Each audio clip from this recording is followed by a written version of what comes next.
Good morning mga kabiskyan. Today is day 26 ng aming mga ducklings.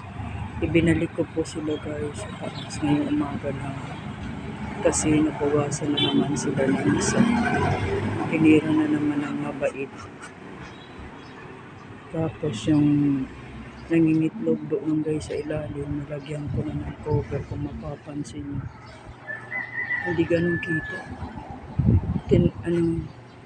Ito, sinandalan ko ng plywood sa loob. Ayun guys, sa loob ng kulungan na yan.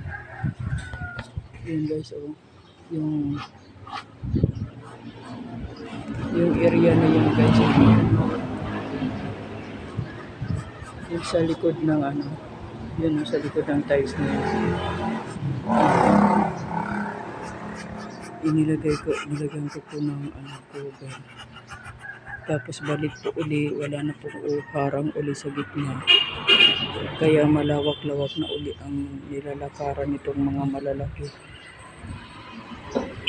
Nakakainis ang laki na sana guys na hindi naman nakakainis.